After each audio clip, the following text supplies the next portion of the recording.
Assalamualaikum warahmatullahi wabarakatuh. Bismillahirrahmanirrahim. Kalau kita sudah berada di bulan Sya'ban ini, tentu ada hal penting yang perlu dilakukan. Senyampang masih ada waktu, masih ada kesempatan, masih mempunyai kesehatan dan kekuatan, serta insya Allah adalah keikhlasan, maka memperbaiki sikap untuk menyongsong datangnya bulan Ramadan adalah momentum yang tidak boleh dilepaskan. Tentunya orang yang bisa mempersiapkan ini adalah orang yang mempunyai kapasitas yang tersendiri atau mempunyai ilmu yang cukup untuk bisa mensikapi hal-hal yang penting ketika kita melaksanakan ibadah di bulan yang dimaksud, baik itu bulan Sya'ban ataupun bulan Ramadan. Tentu saja bulan Ramadan yang merupakan bulan yang penuh berkah. Bahkan ada hadis yang menyatakan bahwa 10 hari yang pertama adalah hari yang penuh rahmat, di pertengahannya adalah maghfirah, dan sepertiga akhir itu adalah izku minan nar. Itu perlu kita sikapi sama-sama. Betapa Allah telah memberikan kelapangan, kesempatan kepada kita untuk menjalankan ibadah sesuai dengan apa yang kita miliki atau kemampuan yang kita miliki. Bahkan ini merupakan satu kondisi yang tidak boleh terlewatkan begitu saja, karena semuanya terhitung pahala. Bahkan tidurnya orang berpuasa itu ibadah. Kalau tidurnya sisa beribadah, apalagi kalau kita bisa berkarya, bisa memberikan sesuatu yang terbaik untuk diri kita, bahkan untuk orang lain. Kondisi yang sangat-sangat harus dipertimbangkan lain adalah bahwa Kanjeng Nabi Agung Muhammad Shallallahu Alaihi Wasallam pernah bersabda, "Sumu tasihu, berpuasalah maka kamu akan sehat." Artinya kalau kita berpuasa, tentu kesehatan ini bisa dua aspek. Kesehatan jasmani dan kesehatan ruhani. Terutama pada saat ini yang tentu saja momentum yang tidak bisa kita lupakan. 14 Februari yang lalu kita melaksanakan pemilihan umum. Nah, tentu di saat ini sebelum penghitungan dan pengumuman selesai dari KPU yang ditetapkan adalah pada tanggal 20. Nah, tentu puasa ini sebelumnya. Ada yang tanggal 11, ada yang tanggal 12, dan isbat dari pemerintah tentu tanggal 10. Tentu bisa dimaklumi karena memang ijtihadnya berbeda. Ada yang tanggal 11, ya kita perlu menghormati yang tanggal 11. Ada pula yang tanggal 12, tentu juga harus dihormati yang tanggal 12. Yang penting bukan tanggal 14 atau tanggal 13. Karena apa ya, kalau tanggal itu mestinya ya tanggalannya secara kalender sudah berbeda. Tentunya saya tidak akan membahas ini karena bukan ranah saya untuk membahas ini. Tapi yang paling penting adalah persiapan-persiapan yang perlu kita lakukan. Kembali kepada apa yang saya sampaikan tadi. Ketika pada saat pemilihan umum kemarin mungkin ada yang kecewa, sudah habis materi banyak, tapi ternyata kok ya nggak jadi. Tatarannya harusnya targetnya 6.000 suara, tapi ternyata hanya terkumpul 60 suara. Harusnya targetnya menang, ternyata kok ya belum menang. Ya menang tapi hanya menang sedikit, karena kalau saya mengidentifikasi semuanya menang. Hanya menang sedikit atau menang banyak, gitu saja. Sehingga tentu ada kecewaan, ada sakit hati, baik pada konstituen, pada teman atau keluarga yang mungkin tidak sama pilihannya. Sudah mengajak sampai meniran ya, sampai setiap hari disampaikan begini begitu, begini begitu, ternyata kok keluarganya nggak terpengaruh. Atau yang lainnya, mungkin temannya, mungkin sudah dapat bantuan apa, sudah dapat ini itu fasilitas, difasilitasi, bahkan yang dari luar kota sudah diaturi kondur untuk nyoblos, ternyata kok yo tidak sesuai harapan. Tentu kita harus menyadari itu dan segera lupakan kekecewaan-kekecewaan itu. Boleh kecewa, tapi tidak boleh berlarut-larut. Karena kita akan menghadapi bulan yang penuh berkah. Bulan yang penuh rahmat dari Allah Subhanahu wa taala. Amalan sunnah diibaratkan sama dengan amalan wajib, dan amalan wajib dilipatkan 10 kali lipat. Ini luar biasa dan harus dijadikan sebagai sarana untuk islah, untuk rekonsiliasi, untuk membangun kebersamaan. Ya sudahlah, karena memang sudah lewat waktunya, sudah lewat masanya. Yang mempunyai prestasi sebaiknya mereka juga mendapatkan hal yang sepadan dengan apa yang menjadi capaiannya.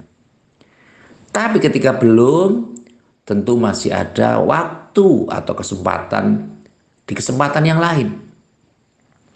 Andai Allah masih memberikan usia yang cukup dan bisa disampaikan pada saat yang dibutuhkan, di waktu-waktu yang dibutuhkan, tentu ada hal positif yang harus kita lakukan dan bisa kita lakukan. Ranah ini menjadi penting ketika kita memasuki bulan puasa dengan cara-cara yang hikmah.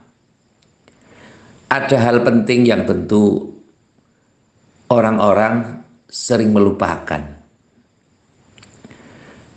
yakni para leluhur kita, para wali songo dulu, para alim, para kiai sering menjelaskan, orang memasuki bulan puasa itu harus dipersiapkan fisiknya dan psikisnya.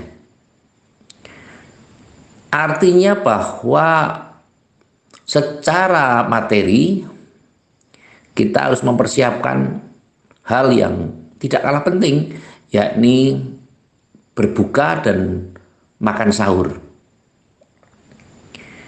Mengapa ada makan sahur?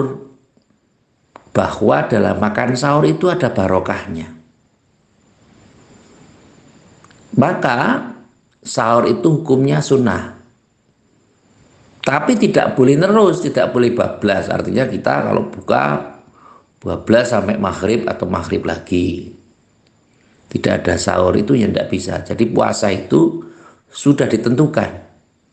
Kalau di Indonesia tentu dari waktu subuh sampai maghrib, lebih kurang 14 jam atau 13 jam. Dalam hal ini mempersiapkan untuk berpuasa ini penting, sehingga ada istilah bulan suci.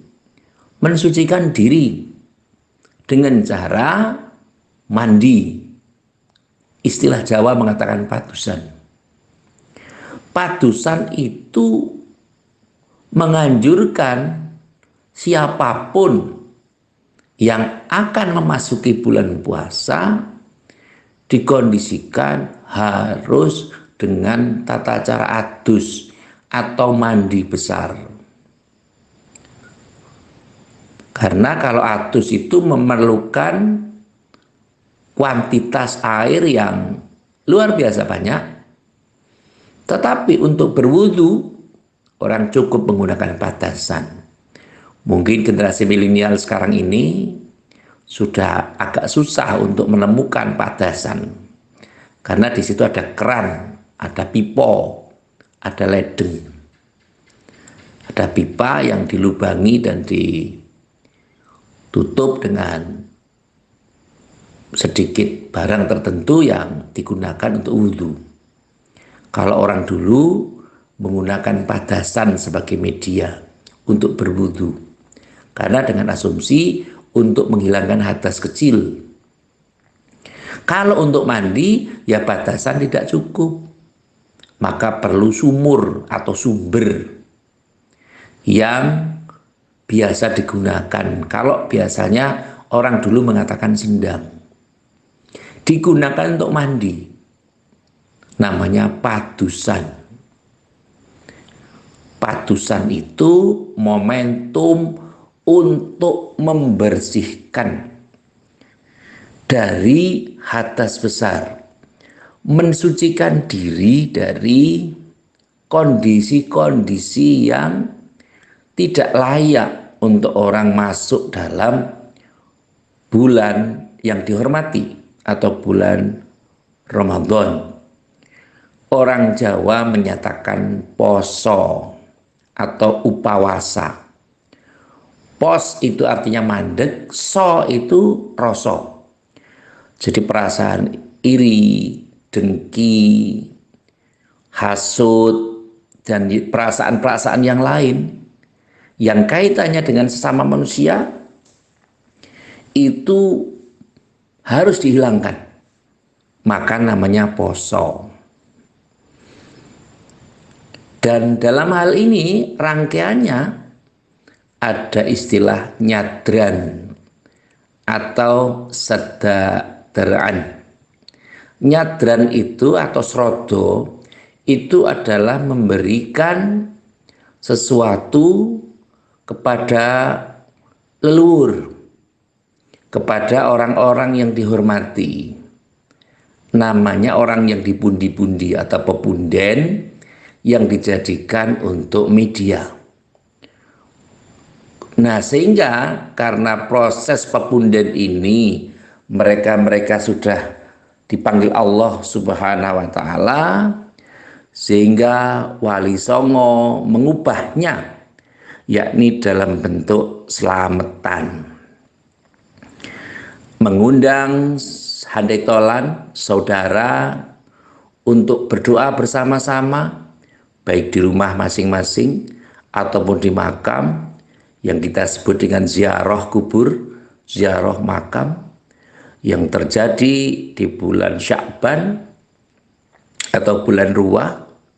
Sehingga prosedur ini mereka membuat makanan, barangkali hidangan bisa 4 sehat 5 sempurna atau M3 atau apapun istilahnya, yang penting ada makan-makannya. Mereka melaksanakan kenduri. Kenduri itu adalah bagian mengumpulkan orang duduk melingkar, kemudian di tengahnya ada semacam tumpeng atau nasi yang dibentuk sedemikian rupa, yang itu pun ada pemaknaan. Disebut tumpeng karena memang supaya ketika akan memasuki bulan Ramadan diharapkan 5 waktune sing mempeng, 5 waktunya yang harus dikuatkan. Tidak hanya sekedar puasa, tetapi juga harus sholat. Maka tentu di bulan Ramadan Ada juga sholat tarawih atau tarawih. Sholat tarawih ini dikerjakan sesudah sholat Isya. Maka di situ ada tumpeng. Limang waktune sing mempeng. Limang waktunya atau 5 waktunya yang harus dikuatkan. Tidak hanya sekedar berpuasa saja, tapi sholatnya juga harus berkonsentrasi secara baik. Yang tadinya hanya 5 waktu, maka ditambah dengan sholat tarawih. Belum nanti ketika akan memasuki sahur, ada kita sholat tahajud. Belum lagi paginya ada sholat duha, mungkin lain-lainnya perlu ditingkatkan. Maka di tumpeng itu ada namanya bujeng. Menyebut nama Allah sekuat-kuat mungkin. Tidak hanya sekedar dengan lisan, tetapi dengan hati. Berpuasa itu melatih kita untuk bisa mengagungkan Allah Subhanahu wa ta'ala. La maqsuda illallah. Tidak ada maksud yang tertinggi kecuali hanya kepada Allah. La ma'buda illallah. Tidak ada sembahan hanya atau kecuali hanya Allah Subhanahu wa ta'ala. Oleh karenanya, maka dalam hal ini orang Jawa juga menyampaikan, selain ada tumpeng, ada bujeng, mereka juga ada takir. Nah, takir itu biasanya di bungkusan-bungkusan yang kecil atau dari daun, kalau sekarang mungkin bisa dari kertas yang dibentuk dengan tertentu, yang digunakan untuk tempat nasi yang dibagi-bagikan. Takir dari kata zikir, tazkirah. Kita mengingat Allah terus. Jadi kalau orang sebelum masuk pada bulan Ramadan, di akhir bulan Sya'ban diminta untuk selalu berzikir, ingat kepada Allah. Ittaqillah haitsu ma kunta. Mengingat kepada Allah di mana saja dan kapan saja. Kalau tadi sudah menyatakan la hukma ilallah, la ma'buda ilallah, la maqsuda ilallah, maka tentu kita harus mengingat Allah terus. Mengapa demikian? Karena ketika kita mengingat Allah, man akhiru kalamihi la ilaha illallah dakhalal jannah. Barang siapa yang bisa mengakhiri hidupnya dengan la ilaha illallah, maka Allah menjamin surga tempatnya. Ini yang harus kita perhatikan sama-sama dan kita jadikan patokan bahwa kehidupan kita sehari-hari ini, orang-orang tua kita telah memberikan pewarah, baik eksplisit maupun implisit, baik secara tersirat maupun tersurat. Dan kita tidak boleh segera memvonis bahwa wah ini bid'ah, ini syirik. Tentu aspek-aspeknya harus diperhatikan dulu. Syiriknya yang mana? Bong, ketika kita mengumpulkan orang juga harus berdoa. Makanan yang kita makan sebelum dimakan juga ada doanya. Ada bacaan-bacaan kalimah thayyibah. Hematnya makan nun sewu. Makanan-makanan yang dibagikan bisa dimakan di tempatnya atau di stokondur, itu biasanya disebut dengan istilah berkat atau barokah. Sehingga makanan yang kita makan, minuman yang kita minum, setelah didoani oleh Mudin, Pak Mudin itu Imam Mudin, imamnya agama atau rois, itu akan ada berkahnya, akan ada nilai doanya, sehingga kita tidak bisa melupakan begitu saja, dan anak cucu kita akan ingat, ya Allah, ini makanan yang saya makan, minuman yang saya minum telah didoani oleh Bapak A atau Bapak B atau guru-guru saya, sehingga menjadi barokah, keselamatan. Aliran darah kita dialiri dengan keberkahan makanan. Kalau bisa tentunya makan dari hasil kenduri ini jangan dimakankan kepada hewan, tapi didahar sendiri oleh keluarganya. Maka nun sewu, saya menghimbau kepada orang yang sering menjalankan ini, carilah bahan makanan yang baik, yang terbaik. Masaklah dengan seoptimal mungkin, supaya ketika makanan itu didahar oleh jamaah, menjadi makanan-makanan yang mendapat keberkahan, yang menyehatkan, dan bisa bermanfaat.